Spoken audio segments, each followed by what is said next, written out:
Hello, everybody. Oh, hello, world. Welcome to Happy Hour Podcast. Joel Fleischman's from Drexel, episode number 74. We have Andy Koehn from Koehn Koehn Jewelers, West Yes, Bend, sir. Wisconsin. Hi, Andy. How you doing? Good, Joel. How you doing? Really good, really Those good. We'll beers get look right delicious. to it. Yeah, happy hour. So Andy did not get the memo, read the memo, whatever it was. We have beers. I just got back from Puerto Rico yesterday, so I'm actually not very thirsty. I am my Yeah, dry out a little. as we used to say in college at the Harvard of the Midwest in Oshkosh, this is going to go down like razor blades. It was amazing. After 6, they tasted good again, but man, them first 6 were razor Yeah, blades right. after drinking 7 nights No, in a it's a row. marathon. It's not a sprint. Oh, yes. But I had a friend that would always say, Joel, it's both. It's both. And I'd be like, oh, God, we're going to die. So welcome. Yeah, thanks. How do Andy and I know each other, right? So jewelry company. Our daughters played a little bit of club volleyball. I think we had a beer or two over that. Mm-hmm. Neither one of those totally piqued our interest. I can't say Andy and I were the world's best fans of those. Volleyball dads. Yeah. Yeah, I don't think we were great, but we're not going to be at the girls' weddings. They're not going to be talking about how great a volleyball. Right. The dedication of the dads. Right. That's not going to be their speech back to us. But I've bought some jewelry from Andy through the years. Wonderful experience. Maybe we'll get into that. But that's kind of how I know you. So local jeweler in my local town here, where I live. So, but Andy, I also follow you a little bit. You're a neat guy. You've got your own podcast.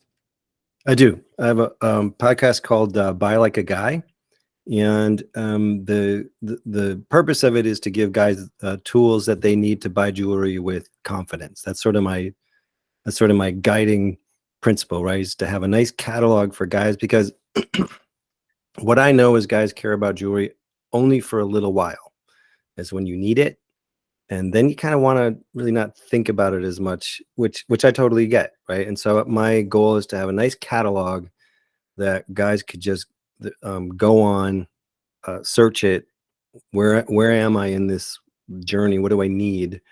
And the average podcast is maybe 5 minutes, and it's just really quick hits, because in my mind, that's really all a guy needs in a lot of cases. So it's kind of you're the genre of the tips and tricks genre in podcast world. Hey, you're almost that video. Look it up when you need it. Yes, I'm there when you need it. I don't need you. You don't need to come on every 3 days and learn more. Yeah, it would be a big ask to think people are going to tune in every Thursday to hear what's the next thing, But so I try to, it's not like a sports podcast, Well, let's go back a little bit, because I think we can weave in both of our businesses together here through some conversations. Give me your bio. Where did you grow up? How did you get into jewelry business? Give me or sell yourself a little bit on your company as well as yourself. I'll make it fairly short. I grew up in West Bend. I left for a while, went to Marquette, and I say that now because they're doing so well. That was a great experience. Came out. Marcus loves Marquette. Shout out, Marcus. We got like a bell ring for our go-to. Yeah. So yeah, these are good times for Marquette fans. First job out of college was in Chicago. I lived there for a year, and I really did not like it because I worked for a big corporation. Excuse me. And I'll tell you, you have an entrepreneurial spirit as well. Something was there where I was like, I'll never own this. I'll never run this place. And so I just happened to talk to my father, who was second generation. My grandfather started this jewelry store. My dad was second generation. He owned it at the time. And he was like, I could use some help. So I left Chicago, came back to West Bend, and realized while I was there working that there were some pretty cool opportunities. While not as big as in the big city, there still was a really great way to exercise creative outlets and kind of make your own thing, big or small, however someone wants to define it. And so I've been here ever since. I bought it from him, and that's what we do now. How many years? The jewelry store is, my family's been in the business for over 100 years. I've had it for over 30 now. Amazing. Yeah. And did you change locations at one point? We had never, many locations at one point. My father did have Okay. six stores at one point, but again, that was at a time, I mean, he was a big risk taker. And it was definitely at a time where the controls and systems of the world today really weren't in place, and it about crushed him. So he sold them off and kept the one, and that's the one that we still are in today. And what percentage of your sales are diamonds? Now I'm just going to start throwing you random stuff that I That's don't no, know. that's totally fine. Most people don't. I will tell you 97%. We are a diamond 97%. store. We committed to diamonds. That's what I did. One of the first things that I did was focus on diamonds. Due to the internet, I'm guessing that was a good decision. What's Get that? away from the due to the internet, I'm assuming that was a good decision. Yeah, I mean, it was a great decision for us, and we're a bridal store, right? And so we focus on engagement rings and you know, and then anniversaries, and it was really not. I will tell you, it wasn't a strategic decision back then for me. It was more of like, focus is better than trying to be all things to all people. We're not going to be that great, so let's go to this focus. And it was the part, honestly, that I liked the best. And so, yeah, in hindsight, it turned out to be a good decision. What percentage is weddings are bridal? About 60%. About 60%. That's interesting. Yeah. That's an interesting fact. Yeah. And where do you source your diamonds? Is there brokers in Chicago? You working with somebody in South Africa? How does that work? So the way it works is that so our industry is huge, right? But it's also very intimate in that there's just a few players, right? The ones that really dominate the distribution of the goods, right? So now we have one company which is called Hearts on Fire. And so they're a brand. They're the only, in my mind, the only successful diamond brand on the planet. So you heard of them? Yeah. Marcus has not heard of that. Yeah. I've heard of that. Yeah, but Marcus, he's pretty. I'm over here taking notes. Yeah, Marcus, he's stuck in basketball gyms and all that stuff, so he kind of missed that part of it.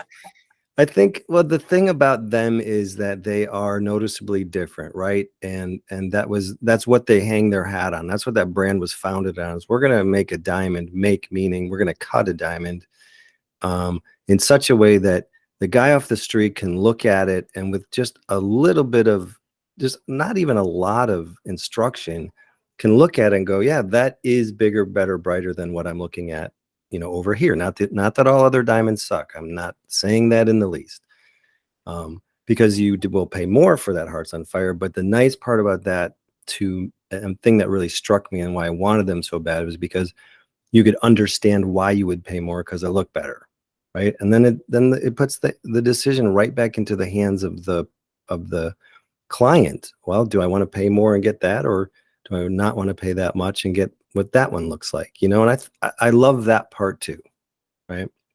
So that's one source, right? Hearts on Fire is the only place you can get those diamonds. Then for the other ones, we definitely are. I love it because our little store in West Bend, Wisconsin, Joel, we have all the connections. It's amazing. I mean, I can get anything, but it's like, in our business, I wonder if yours is the same. Who you align yourself with is almost more important than what you're buying. I don't know if that's the same for your industry. Is it, or is it? Go a little deeper than that, right? So is that because of all the different types of diamonds, or the trustworthiness? So you're kind of saying the trustworthiness. Like, we're the end of we're this like dividing line between the diamond and the jewelry, and then the final person who owns it in the end, right? So we're super careful about who we do business with, right? We need support from them as well. We need the sourcing. We got to have the right stuff at the right time. I got to be able to get it.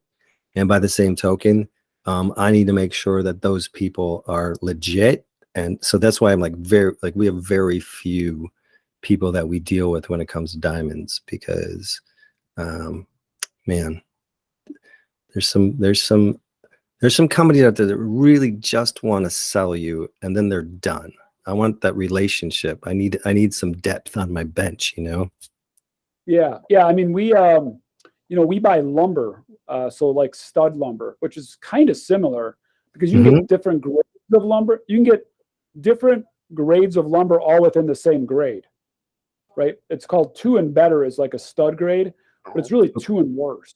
It used to be two and better, which means there is actually a grader at the mills and it's very high paid position and this lumber's flying and they stamp each piece of lumber. Amazing. Okay. And Yeah, that's okay. they go to school for it and it's just flying down. But what used to happen, it really was two and better. So things would slip. They would have a clear piece of lumber, a number one come through. And I actually remember old farmers would come into our yards and pick through our lumber and find clear lumber, beautiful lumber.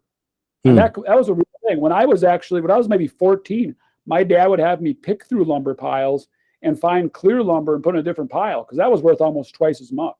So what does clear lumber mean? I don't know what that means. There's no knots.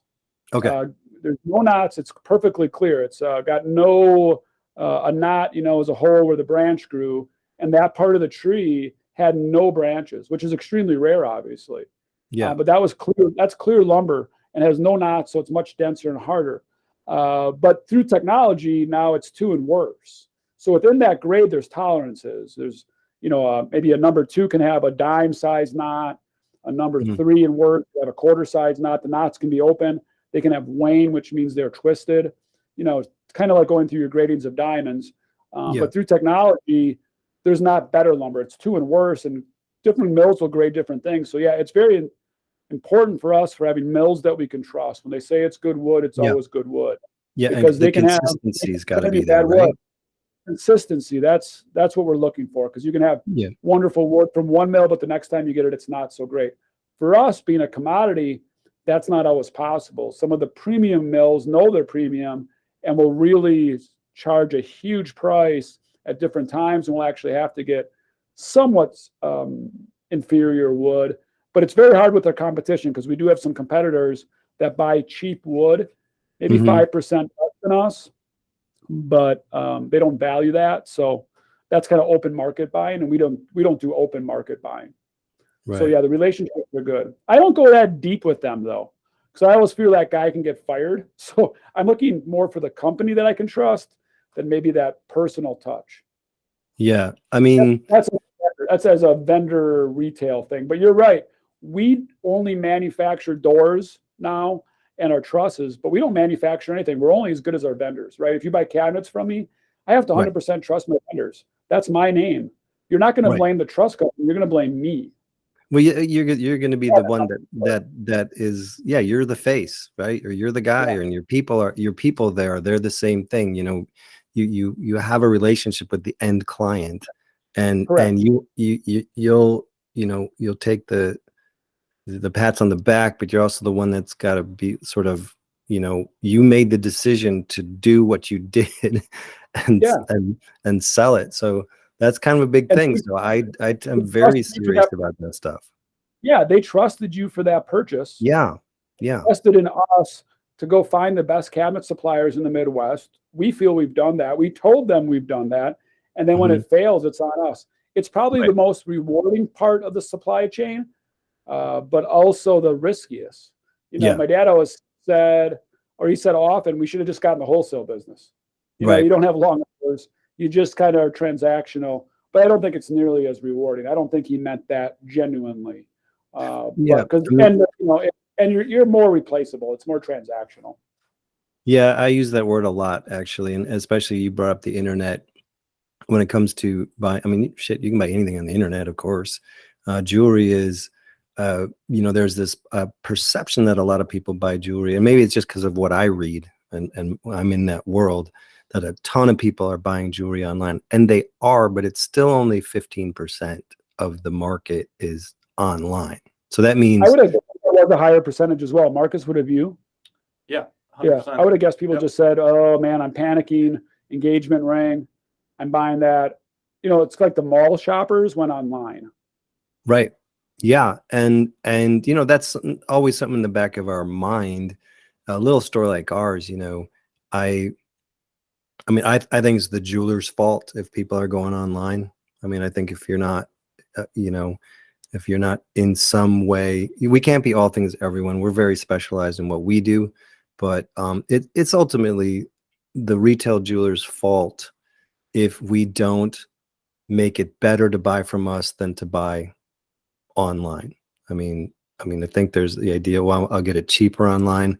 That's not always true. I mean, there's so many pitfalls. My God, I look at these, some of the ads of jewelry that are being advertised, and you know, you could probably do this with your eye for cabinets or whatever.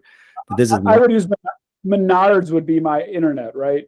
Like again, sure. we're doing a bad job if a builder, and again, we aren't actually going after retail, but if a builder says it's the same as Menards, we failed completely because there's so many pitfalls. Is a great word. Yeah, like I can you're like, Joel, I'm going to Menards for that. I don't need you for that. I've completely failed. Yeah, and you know, sometimes you feel actually, yeah, that's actually a really great way to put it, because it's not it ceases to be about, hey, you're kind of bummed because you didn't get the sale, but there's the other part that you didn't become my client, right? And then you look at them and go, man, you're making a mistake. I know you're making a mistake, you know, and there's not much you can do there because you probably, again, I would say you feel the same as I do. I don't think anyone should buy any jewelry anywhere but me. That's how I feel, right? Yeah. And when they don't, I get their reasoning, right? You see big pieces of jewelry on your friends, right, or friends' wives, and you're like, okay. And I'll go into somebody's basement, right, and I'm looking like, well, I know this one's from Drexel, and it was actually very hard for my wife Pam. Shout out to Pam. To get used to that. Now she's totally aware of it and totally is in tune with it, but it kind of bummed me out for the whole night. Sure, like, it does. And a lot of, I still do. I take it like I failed. Like, what do they not know about Drexel? But also it's like, oh, and then it's three things, right? Also, like, that kind of sucks.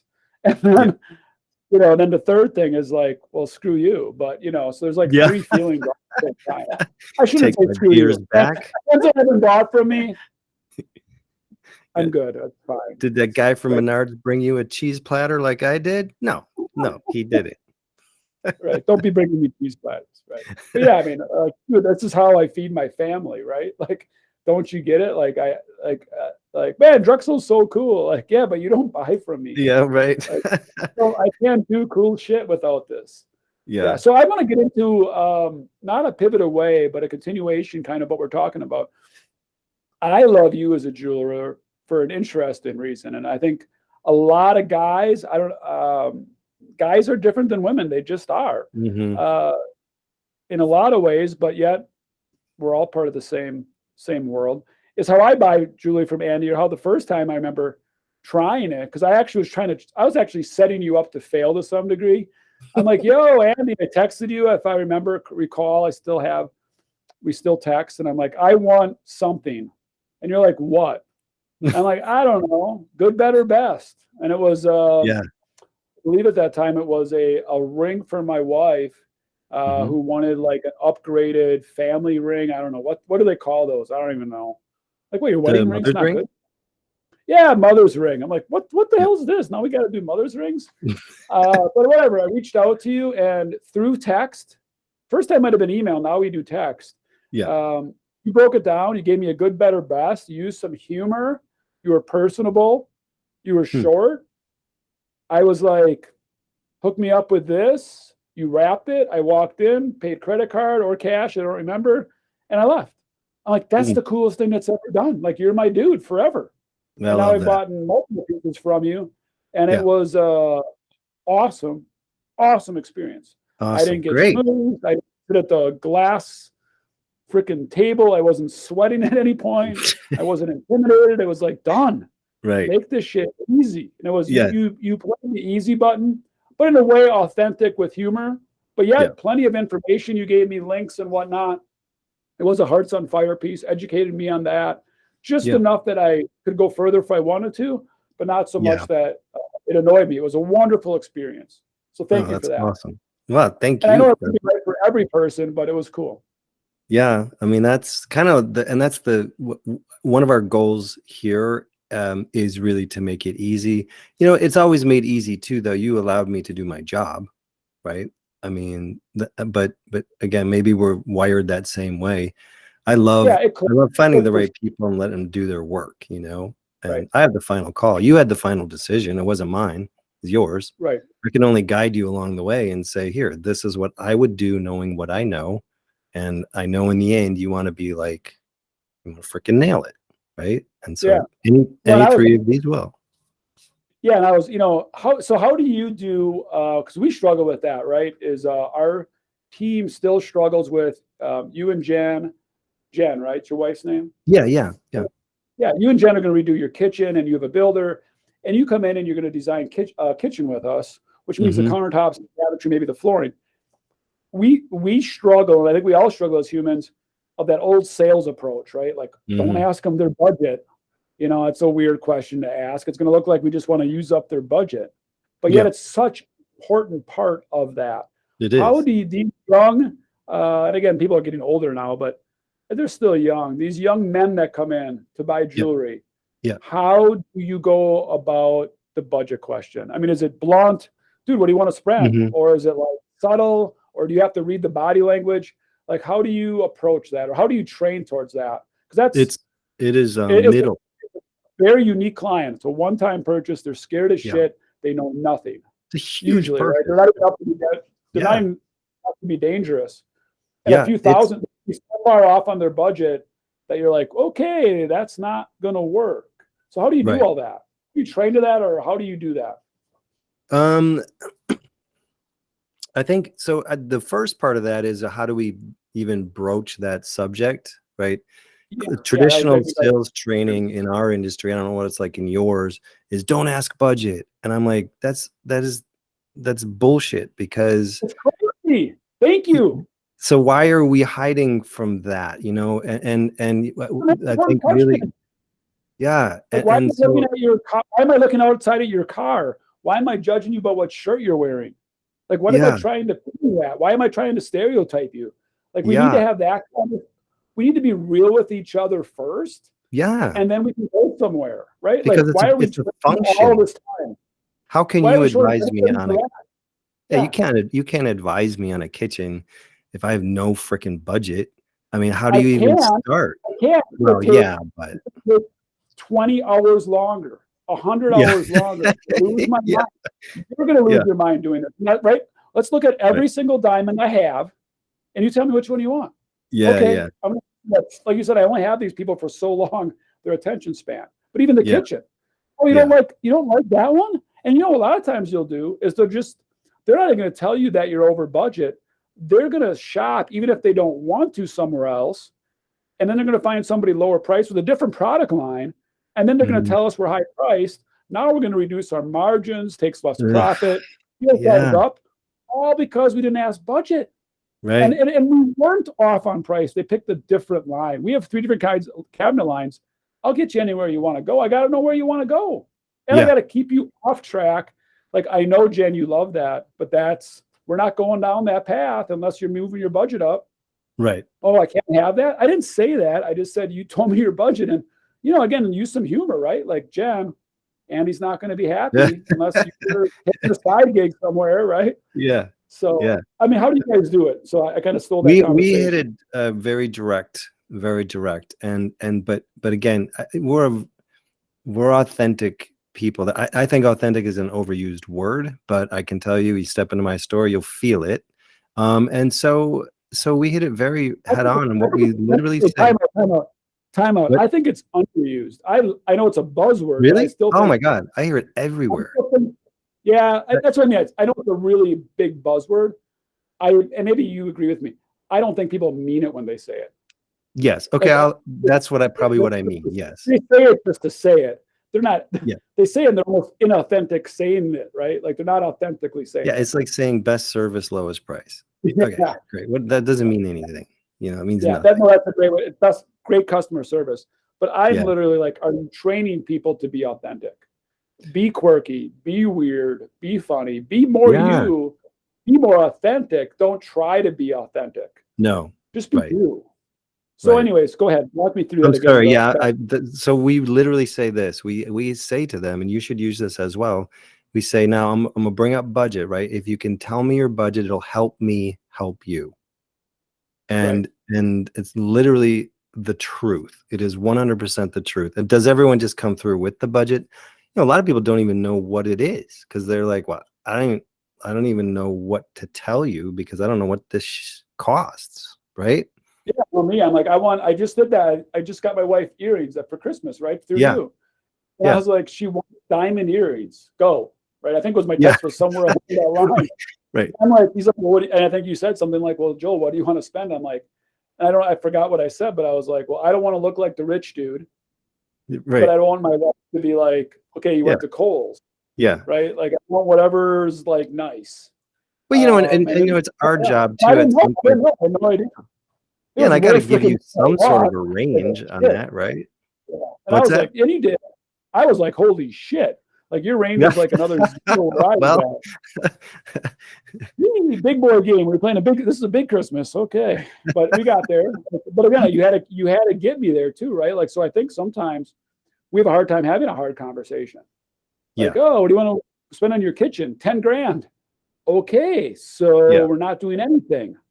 I mean, it's not like that. Well, look, now that happens to us as well, right? Like sometimes it's out of our realm of expertise. Like this is not our lane. You know what I mean? Yeah. Like there are some things where it's like, we could do it, but what we're going to do is a bad job, and you're going to be disappointed, and we're going to be disappointed. And with, so something we really probably may not be your place, which is, those are so hard because you want to be everyone's place, but and we just took that mantra, and I've been searching for that mantra for decades. We want to be the best of the better, which I stole from Hobby Lobby. Right? There's good, better, and best. And I think too many people are confused, like, yep, I'm going to have Kohl's jewelry, I'm going to have internet jewelry, and I'm going to have super freaking high-end jewelry, right? Like crazy shit. I'm like, that's a complete mistake. Again, you use the word focus right away. And I love your focus when I go to your store. We decided we're in the Midwest, we're Wisconsin. We aren't very good at a $90,000 front door for a 20,000 square foot house. Probably not, or a new church door for St. Francis Cabrini that's 4 inches thick and 17. Can I get it? I could get it. That's going to take me 3 months to get a quote. It's going to be outrageous. But we're also not cheap, right? We never wanted to be the cheap. I'm not good at the Menards. No. I'm not good when your door fails, and I'm like, yeah, it's not in the warranty. Goodbye, Andy, right? So that's not me. That's not our company. So we always search the best of the better. I want to say, when you want a better product, where we have the best sources of the better. That's what that's really cool, because I think you said that to me. Now you're the one that said that you bought earrings. I don't ever talk about what people buy here, but you said it, so I can say this. But I think you said that to me in that process. I think you said, but I don't buy them jewelry.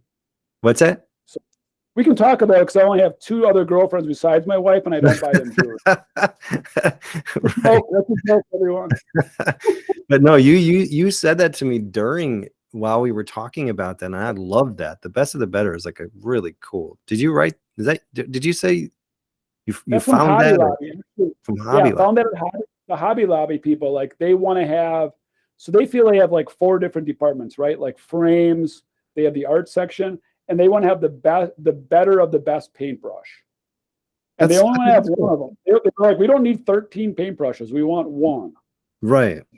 Grab it. Costco's good. I think Costco's so good at that shit. I really think Costco owns that kind of thing. We have the we have the better vodka. We have the better, peanut butter. And you just end up like where most of us just want to live, We're good with that. Less decisions. Our worlds are so complicated. Oh my God, you go back to the depth of the relationship. Yeah. I just want trusted sources. I want to go to restaurants, and honestly, if Tony from the Norbert and it's not Otto's, what is it now? Orville. Orville. I always call it. In fact, one day, this is a funny story. I told Pam I was going to take her to Tony's place, which used to be the Poplar Inn. And I Googled Otto's, and I made a reservation, which is a scary part of the internet.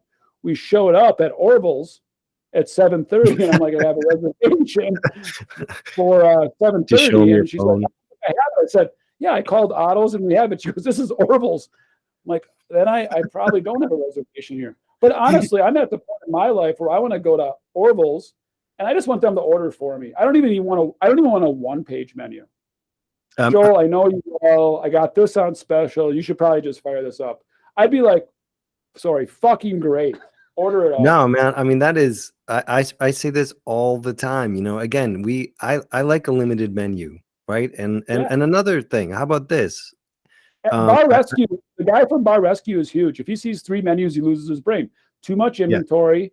The chefs don't know how to make it. You got to train people to it. Yeah. And you have confusion. Like, are you an Italian? Are you supper club? What the fuck are you, right? Yeah. Yeah. I'm telling you, I mean, I use this all the time. Again, we talk about not just me, but and I say girls because I just have all female staff here. And I would say guys, even though a lot of females. So I guess it's just the industries, but yeah. Yeah. But we talk about all the time. It's just about how, like, when you go to a restaurant and you ask the server, what's good here, and they say all of it, you'd not help me one bit. You have absolutely not helped me. Like, I need some guidance, even on a menu, so I can imagine what guys are like in kitchens and rings. Yeah, and I'm okay with a few follow-up questions. You know, what are you hungry for? What do you normally like? Like, I'm okay with follow-up, but man, then be bold and just own it. You know, based on what you told me, that linguine, that is something else. That is, you're gonna love it, right? And sell it. Then sell me on it. Like, doesn't that change your whole meal? It's another thing we talk about here. Like the food could be subpar, but you have a server who's like on point, and you're like, I'll go back there again, you know. But like great food and crappy server, you're almost just like, ugh, it just kind of almost not worth it. 95% of the restaurants in Wisconsin use Cisco. Cisco, I believe, has 3 different types of fish fry. Oh. You are literally having one of 3 fish fries every time you go out to eat. Like, start when you go out to eat, start studying. That's a great point. Yeah. It's the same shit, but the experience you have is so wildly different. And I love this place. You actually start breaking down why you love that fish fry. I've done this with people. They never get into the breading and the flakiness, right?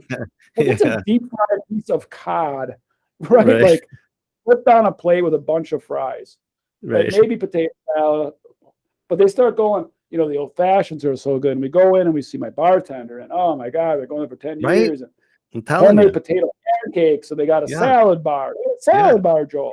Like, yeah, okay, so it's really not the fucking fish fry, right? No, not so much. No, I think it is. I mean, again, this is probably cliche. People always talk about people, but I think then, and again, I feel like that is what we as small business people, I mean, your business probably dwarfs mine as far as volume goes, but you have a small entrepreneurial mindset, obviously. But boy, man, the people are the ones that's how we're going to survive and thrive and like win, you know, is if we can just be our authentic selves, know what we have to do, be the person that you think of when it's time to get something special for your wife in that realm. Just want to be there. And then we got to be freaking ready. We got to be ready to tell you what's good on the menu. That's what I think I probably failed at. Maybe still do, but failed at for the first maybe couple decades we ran Drexel. I always understood to find the best people. Makes us look good, right, Andy? And it's much easier to manage. We're not firing people, and they're way more fun to work with, right? Your girls that you hire that are awesome, it's fun. It makes their life easier. It's wonderful. So when people don't hire good people, I'm always like, that's so stupid. But I didn't understand are they ready? Like in the last 2 years, we've taken huge steps in training the shit out of them. Yeah. Right. And not because they need it or they're stupid, because as a human, you want to be an expert. You want to have mastery is the word they use, right? One thing about people being happy at a workplace is they want the mastery of what they do. They want to have a passion for it, but they want to be masters of it. And that's when it comes to the end user, your customer, saying, not only were they great, that person was wicked. They knew, and they don't have to be a masterfully of knowledge, right? I don't need the most world's best diamond person, but I do need to be sincere, quote unquote, authentic. And obviously in the new 2023, I can also just Google it. Like, I'm not sure what you're asking about the diamond, but give me 3 minutes. I can either ask Andy if he's off. I can just go in the back room and Google it and get back to you in 2 minutes. Right. Like you don't have to be a true master, but you do have to be a master, not of persuasion, but of just the experience. And that has Yeah. to be I mean, trained. I never realized I had to be trained, but that's a trained thing.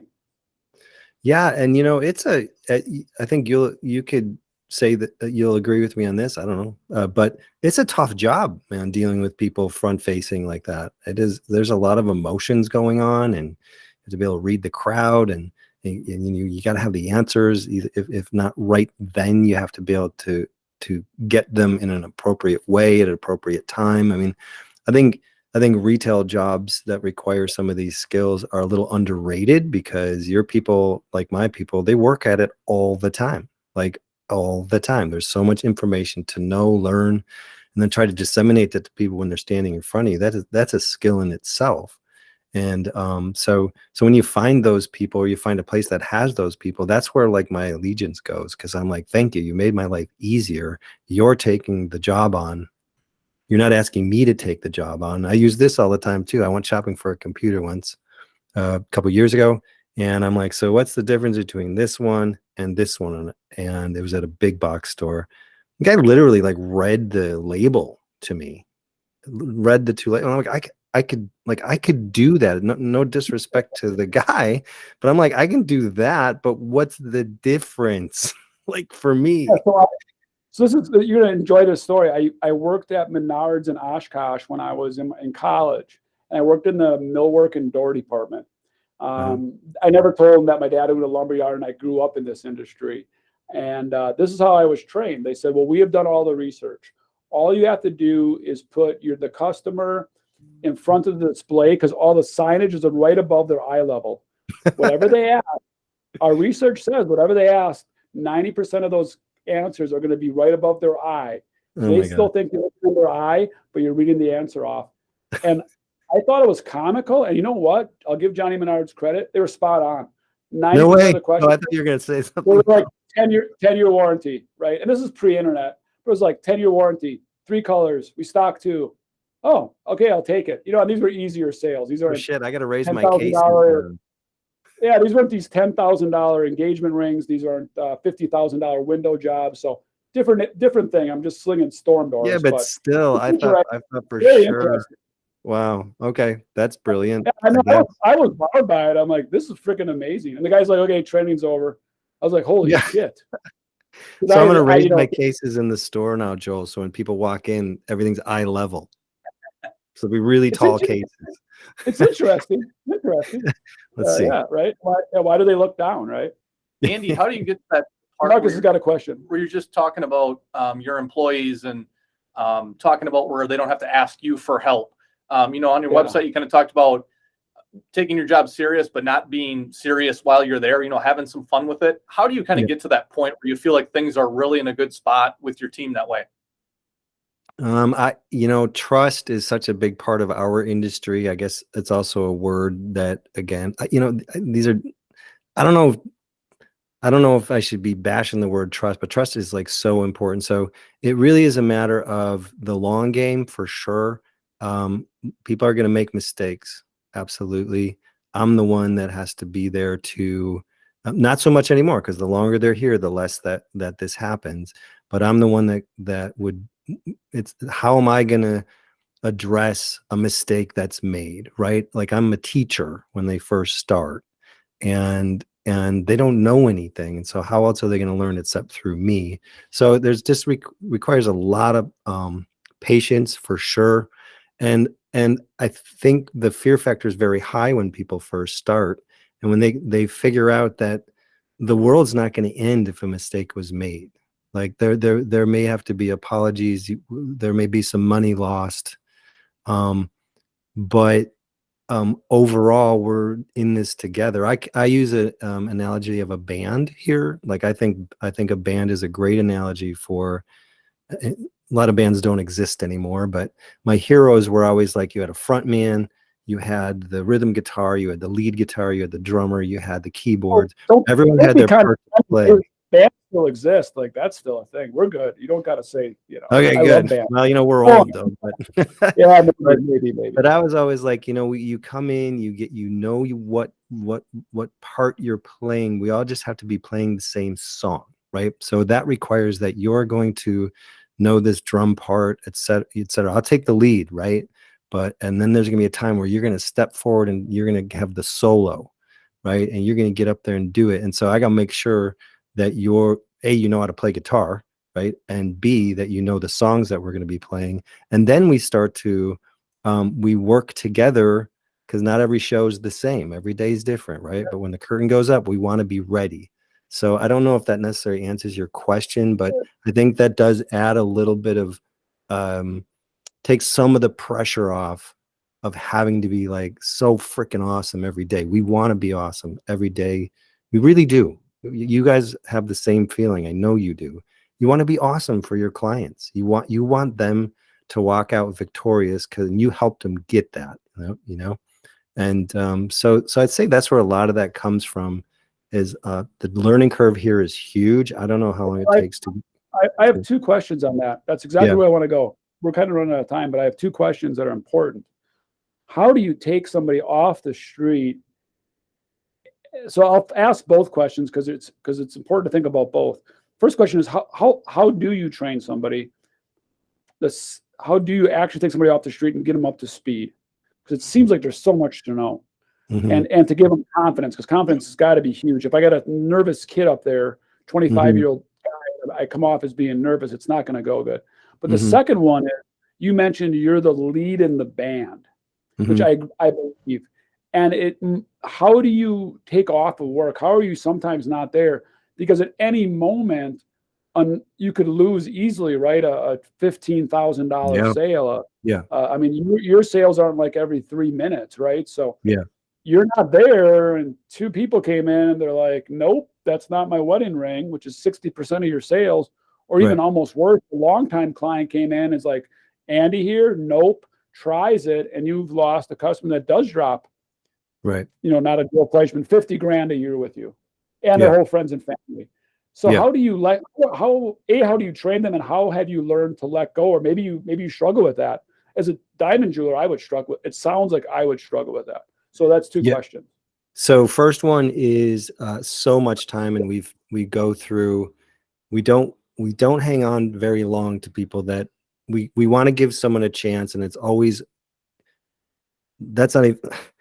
The interview process is very long with us, and then even when we make that decision, the other the person off the street, as you said, says, "Yeah, I want to work there."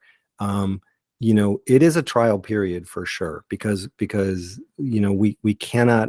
We'll commit. What's that? You tell them it's a trial period. Yeah, 90 days. Yeah, fire. We call it. I always said if I wrote a book, I might call it Fire Fast. I just think you have to just figure out if they're good for the position or not. Yeah, and we feel like that's enough time to kind of for them to gauge whether they want to be in this, and us to gauge whether we want them in there with us as well, because it's a two-way street, right? And then so it takes it's a very long learning curve. Now, as far as me getting out, you're right. That is for sure one of the issues, something that we're working on. We have a great group right now. And the way that does your whole industry struggle with that? Yeah. Like peers that you own businesses, like they never leave their shop, right? There's a level when they get past 2 stores, the ones that I know, where they are definitely more of an operation, and they're not even out on the floor, right? Right. Ours being go back to your dilemma. Yeah. Sorry. Yeah. So the way that the way that I do it, and the way that I am doing it, is I have huge faith in my people here right now. They know. I have to always remind them, so much, so much more than that person coming through the door. Look at you coming here every day. You've looked at literally thousands of diamonds along the way. Don't forget that. You're the pro. You're the pro. You have the brands. You have the backup here, everything. Just help them get the right thing so they're heroes, right? So they understand that. So they know their shit, which is really awesome. And so my role now is to let my clients know you are in great hands with Susan, with Lindsay. Like this is somebody. Now, if you need me I'm here to help for sure, but I'm telling you, you can accomplish that. They have my full confidence. Some people don't want that. Most people are fine with it. And then the girls deliver, and suddenly I'm out of that picture. You know Yeah, what I mean? I think that. And I love that. It's my favorite. Yeah, my when I started, we were got it. When I started, we had I believe 5 or 6 people that worked in our whole company. Now we have 700. And Oh my my dad, God. What? as we started, to scale up, though, back to that story was, Ah, as we started to scale up, I was like 24 years old, and my dad is a super dynamic guy, and his builders are daily customers, right? So this is even different. And they're his friends and kind of partners. yeah. And I just remember him very early on when I was very young, again, right out of school. They'd be like, well, I want to quote on some windows, Albert. And he'd just look at me, he goes, actually, I think Joel just got back from the factory. I think maybe he could do that better than me. And I was like, Mhm. oh, shit. Right. And I could see the builder, right, who I worked with Albert now for 10 years. He's my partner, my buddy. They'd get real red in the face, right? Like, oh, I'm dealing with your son. Are you shitting me? Right. He used Yeah. to go out in the yard when he was 12 years old. And I'm like shaking, right? And my dad always had faith in growth and always encouraged us. And like you said, hey, and he would come back and say, did he treat you okay? And my dad didn't tell me this just a few years ago, because I relayed him that story. I said, Dad, you always had so much faith in us. He said, oh, I called him later. Don't worry. Like, he told me that. And he goes, I always got good feedback about you, Joel. I knew I could trust you. But I'm like, oh, that's great. That's awesome. I did have, I always felt like I was a trampolinas artist without a net, but my dad would follow back with the builder and say, did that go okay? And then he said he would let the leash go out a little bit longer. But Yeah. it's very hard to go in those kind of situations. So I applaud you for that. And I do think it's important telling that client is I have ultimate faith in the team that's around me, and they're going to be great. I'm still here for you. But I've had to learn that, man. I'm still learning that, because I love working with builders and talking to them. And So yeah, of course. Yeah, there is that part. Of course, sometimes you want to be in it because you're like, oh man, I love being a part of that. So that's just fun. foot in each lane, I guess. Yeah, and go back to sports, right? Or the band, right? Like, I love being the lead guy singing. Like, well, you can't do it anymore. Yeah, you're right. But I want to. Well, you can still do it. You still with me once in a while. Okay, so we're at that point. This went super quick. I feel like we could have a series on this. But we're here for that point. You got one big giant billboard, Andy. You can put anything you want on it. It can say Koehn Koehn Jewelers. We have the best hearts on fire diamonds in the world, or whatever. But it's your billboard, personal, business. What's on it and why? So I'm personal, and you're gonna find this hard to believe because I talk so much. But I think my billboard would say less is more. I love that saying because, first of all, you got to wrap your brain around it when somebody says it. It causes you to think, but you got to be succinct in what it is that you want, what you say. And sometimes just giving more. We'll go back to our restaurant analogy. 3 menus of food is a travesty. It's terrible, but the focus and the fewer choices means that I'm gonna have, like, in my mind, I'm gonna have a better meal. And so my billboard would definitely be like less is more, because it guides so much of what we do here at the store. Simple is always better. Simple says more in the jewelry world, in my mind. Keep it simple. You know what? I'm going to even expand that. I love that. I'm going to expand that. And I just recently read a few books on that, and I've kind of been obsessed with it. Less is more also in life, right? Especially in 2023. People haven't had these problems 200 years ago, but maybe they even did. I'll just read a real quick story. They actually interviewed a Native American chief, and he said there's something wrong with white people. They're always so concerned. Their faces are always so taunt. They're always so worried about the future and what's going to happen. He goes, I think he actually says, I think they've all gone mad. This is hundreds of years ago. Yeah. And he had the tune to that. Less is more. Like, we need to have simpler thoughts, simpler relationships, Zen, even in our households. Get rid of that shit on your walls that you haven't looked at in decades. Right. Just if you can have less thoughts. And I think when you slow all that down, just like your business, what does that open up for? Just more love, just more Yeah. love.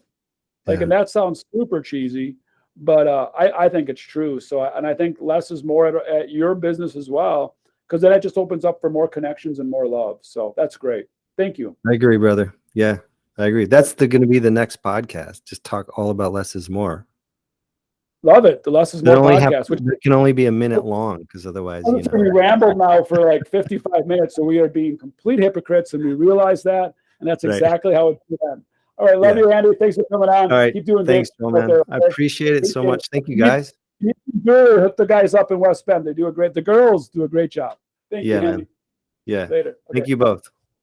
Thanks. Peace. Peace to you.